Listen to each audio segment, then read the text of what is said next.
Good morning, folks. Let's have a quick chat about belief and realization. The last video, which was quite long, ended up being really about being and God and belief in God and the difference and all that sort of thing. This one, in many ways, just talk about belief and realization. Interestingly, belief, as I talked about in the last video, very much about the holding to a set of ideas.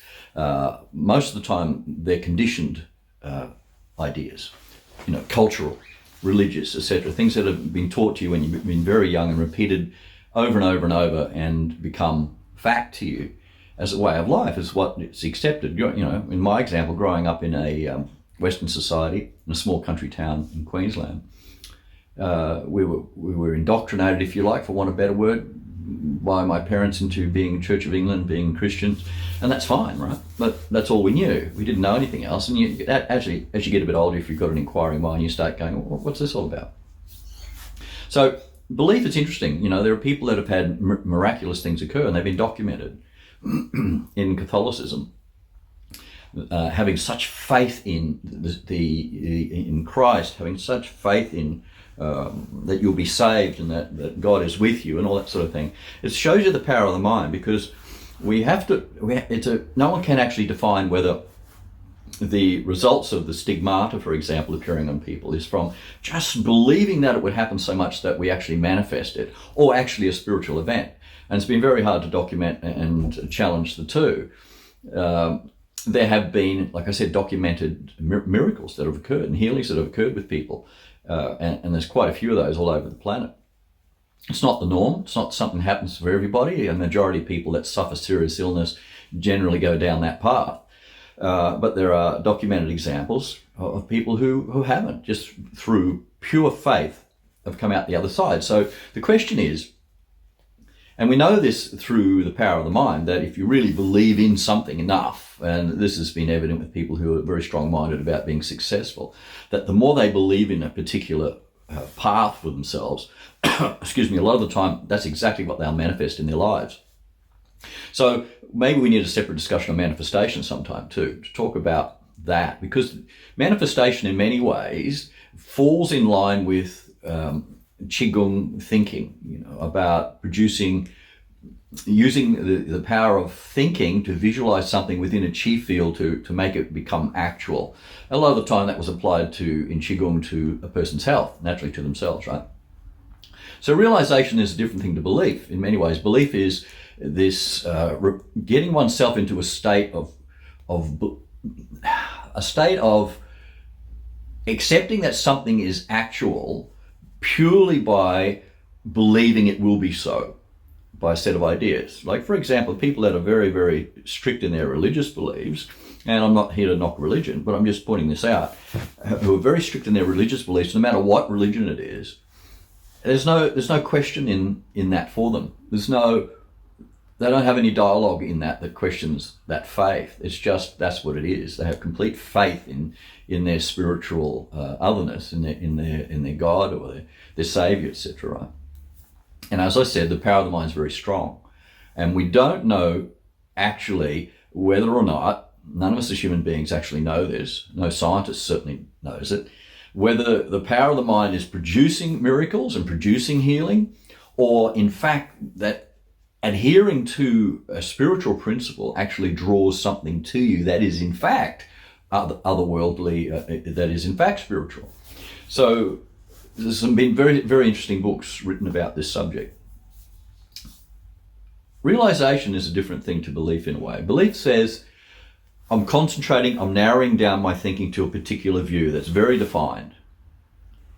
It's very concrete.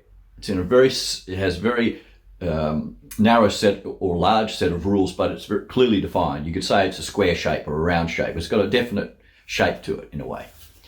Now, realization is completely the opposite to that. It's the difference for me between concentrating on something and being aware.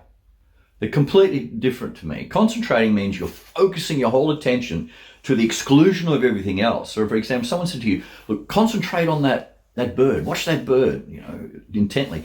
And suddenly all of your peripheral disappears in your vision, and you narrow down this beam of intense looking into a particular direction. Now, it could be looking in terms of concentrating, it could be thinking in terms of concentrating, but concentrating is narrowing down everything else around you. So it's taking this wide picture, in a way, this peripheral picture, this completely opposite to being in a state of awareness, really. Except you could say concentration is, excuse me, fumbling over my words as it comes to me, concentration is exclusive awareness. So you're excluding everything else, but you're aware, absolutely aware of the one thing, or the very narrow thing, band of awareness, that you're looking at this particular thing very, very intently, whether it's looking at it through thinking, like thinking intently about a thing, concentrating on something, like concentrate on your driving, concentrate on flying the airplane, concentrate on that object out there. So you're narrowing down everything else, you're excluding everything else. That's really what it's doing. It's an exclusive, excluding activity. Where awareness is the opposite. It's the opposite to exclusive, in a sense, is inclusive. So awareness in many ways is being completely inclusive without resistance, where concentrating is exclusive. It has resistance. It's resisting everything else in a way, by default, by actually concentrating on one particular thing or a very narrow field of view, whether that's in thinking or visual or listening or whatever. By concentrating on a very narrow field of view, you are by nature excluding everything else. So it's not inclusive at all. It's exclusive by nature. It has to be to concentrate. If you're concentrating on practicing an instrument intently, or learning a piece of music, or doing some intense physical activity like ballet, those things, you have to concentrate, right? You can't be waffling off into the la la land, right? No, it's something that really demands your concentration. Come on, Peg, say hello. I'm sitting in the chair, so she's got to say hello. Say hello. Yes, say hello to everyone. Yes, hello, everybody. Now, so awareness is inclusive. It excludes nothing. So in that sense, you have to be very careful to say, what is then awareness? If it's inclusive and excludes nothing, therefore, it can't have the ego, the thinker, with desire involved, because that is excluding all sorts of things. The me, being the past and all of your knowledge and experiences and conditioning from culture and religion and the church and society and all those things. The me is made up of all those experiences, every bit of knowledge you have, every relationship, good, bad, or indifferent, forming through survival this me, which likes this, rejects that, accepts that, because if you really boil that right down, it would come down possibly to things like fear and coming down to pain and pleasure. That through pain, having pain in our lives, we want to avoid pain. We would rather the pleasure. So the more pain we have, the more we err towards things that are pleasurable, in a way. They're two sides of the same coin. Because the more we pursue something pleasurable, the more pain we will go through to get it. And so they're two sides of the same coin, right? So in that sense, the me is made up of all those pains and pleasures of the past, and therefore is exclusive in so many ways. It's inclusive, and you could say it's concentration, because it's excluding so many things. I don't want to have that. I don't want to have that. I didn't like that at all. Or I don't like the color of that. Or I don't like that person because they come from a particular place, because that's my conditioning. Or my experience being I had a bad experience with someone from that culture, and therefore I exclude all of that culture. This is how the me exists, right? So the me against you, the we against they, the us against them. This is the division between the inner and the outer. The human being as the individual is already divided inwardly, which divides us from each other, which is the larger me is the community, your neighborhood, your town, your city, your country, excluded from others. So awareness is completely inclusive. Inclusive in the way that there's no acceptor or rejecter of what comes in.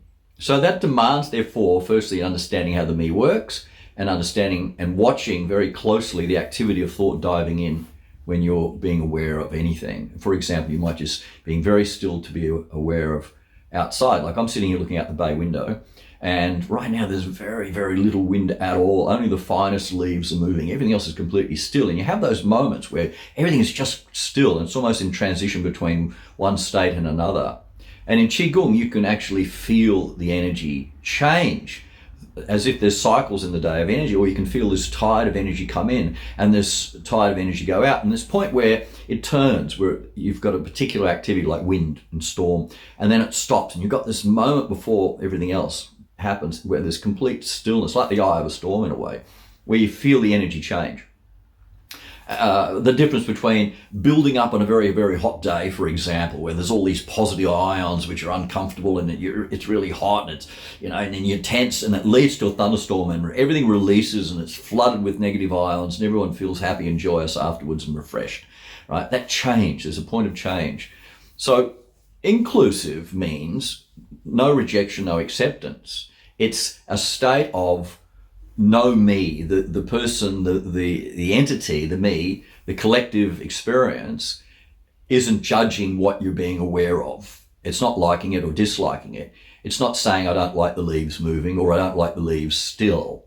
It's not waiting for the leaves to move. If you have a real aversion to leaves being still, you're waiting for them to move. This is the complexities of the ego, right, and the me. So inclusive means being completely still and being aware of the mechanisms that prevent you being really still, which is this whole activity of thought and thinking and judging and liking and disliking and all that. So that's its own investigation. So being very, very still and being inclusive is the state of awareness. Now, only in that state, really, you could say that insight and realizations can occur. Now, someone might say, well, I have realizations a lot. I have insights into things a lot. And it's interesting, the word insight means a sight into something. And it's almost as if that the moments that we have, it's like, for example, when you forget someone's name. What's that person's name? I can't think of their name. Or, and then you stop and go about your everyday business where you're not sort of in a state of tension trying to force yourself to remember something. And suddenly it comes to you because you're in a state of stillness, or you're doing something else where you take the attention away from that. And insight's very much that way. It's like a sight into something. It's as if, for example, the fellow that, Krishnamurti talked about this a bit. He talked about, for example, the propeller engine, and transitioning to the jet engine. He said the fellow that invented the propeller engine, the jet engine, would have had to have complete understanding and knowledge of the propeller engine, the technology up to that point, and then suddenly leave that alone for something new to occur, instead of just going over and over the same thing, right? So insight in many ways is where you bring all of the evidence to bear, you understand all the processes, and then you give over to nothingness and allow the space for things to occur. It's as if the brain needs to. It's a bit like, for example, allowing manifestation to happen in your life. It's happened in our lives this way before, where we needed to move when we were in one suburb, and we were leasing a property to teach the college and all that sort of things many years ago, back in the 90s, 1990s, late 1990s. And we looked and looked and looked for a property that would replicate what we needed, a house that was big enough with big enough rumpus room so we could teach and all that. And we looked all over the place, an inordinate amount of places. And what we learnt from that was that by doing that, we are forming like clouds. We're grabbing these clouds of insights and knowledges about what we like and don't like, and what we really need, in a sense. Not like and don't like, what we really needed to move forward with our college and everything. And then once we formed all of that, and had a very clear picture by looking at all these places that, by looking at what we didn't want, it gradually created the space for what we actually needed. And we may not have had that clearly at the beginning, but certainly by looking, we found that. And we found that we were looking at bigger and more expensive properties all the time.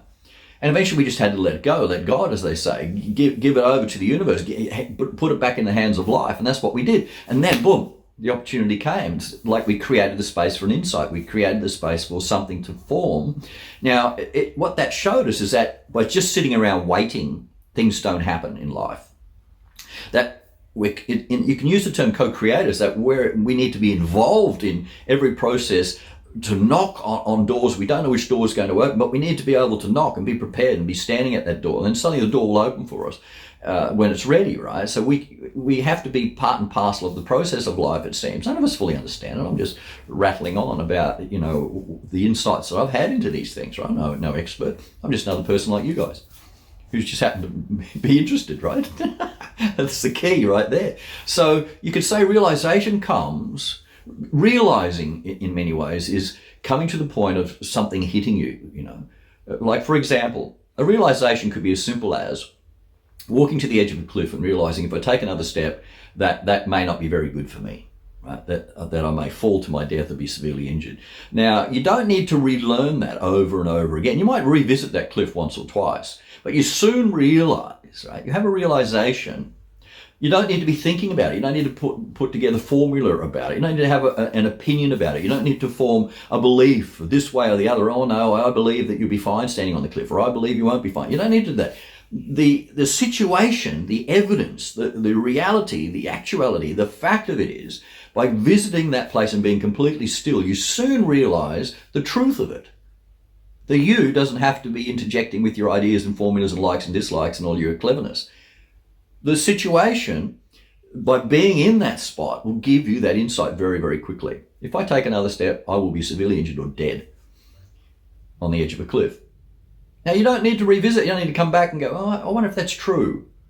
If the realization is complete, if that understanding is complete, you never need to revisit it again. So there is no me in action after that. There's just action, which is you know what to do. You may walk towards any cliff in future, and understanding the circumstances by experience, wind and other factors that could suddenly push you over, you know how you can approach these things. So you learn very, very quickly. But the underlying all of that is your deep understanding, your deep knowing, not your theory, your deep actuality of knowing that it's not good for you to walk over the edge. So everything else is adjusted according to that, how far you can go to the edge, depending on the conditions, whether it's slippery or wet, or whether it's raining, or whether it's windy. Whatever's happening, right? Adjust your actions towards that dangerous environment. And if it's completely still and fine and everything's dry and it looks very secure, obviously you could be closer to that edge than you would be if it was windy and slippery and wet and all that sort of stuff.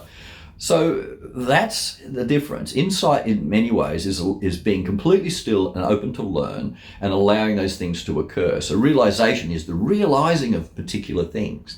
Like, for example, realizing that nationality causes war. That's a huge topic to go into. But when we go into that, we go right underneath the nationality, the nation, which is this group of individuals thinking in a certain way, or certainly driven by policy and governments and other things too, right? But the individuals possibly think that way. I am this, I am that, I am Australian, I am American, I am Chinese, I am, right?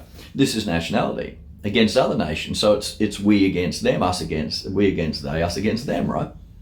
When you break that down to the individual, you find that the individual is divided against others. So when we learn that deeply, that the society is me, I am the society and the society is me, that my inner chaos is the outer chaos in society. So when I change, a part of society changes. If you have that realization deeply, not as a theory, not as a philosopher sitting around and philosophizing, yeah, well, I have this philosophy about, and it's just mental chess with someone else, and it's very amusing and it's wonderful. You would hope that that mental chess actually goes more deeply into the system, that you actually sit and realize how dangerous, for example, the division between human beings is, and how, and not as a formula, but how you can understand that deeply and then be different, never be racist or bigoted or whatever, nationalistic. Like, for example, you've got to be careful saying these things, right? Because people might say, well, you're not very nationalistic. I don't see myself as an Australian or an American. I'm a human being living on the planet, and my aim is to be able to get on with other human beings on the planet and nature and animals and everything, right? So yes, I need to know where Australia is, because if I get on a plane somewhere, I need to know where I'm going. So for me, places having a name, that's all they're good for, is to know where they go. Yes, and you can enjoy the centuries of culture that have come out of the local land and the songs and the dance and all the things that happen through culture. There's positives in all of that, because we don't need to reinvent the wheel. All of the music and the art and everything that's come out of long-standing cultures isn't always negative. What is negative is my culture against your culture. That's where the negative is in the sense of this identification with the knowledge. I identify with that, and someone else identifies with something else, and suddenly there's division, right? Now, this is not talking about things like hatred or bigotry. There is division on those things, but in actuality, we want a planet ultimately where, and it may never happen when you look at vested interest, right? But we want a planet actually spiritually where we love each other, where we care. The do unto others as you would have them do unto you thing is very true in a sense. We don't want to be hurt. if it's okay for me to whack someone with a stick, well, it should be okay for them to whack me with a stick. And if I don't like being whacked with a stick, then I probably shouldn't whack others with a stick. Right? Unless I'm trying to stop them whacking many people with a stick. So anyway, so a short one. I want to leave it there. Right? I want you to go over that and have a bit of a look at and have a bit of a ponder about the difference between belief and realization. Enjoy your day. Bye.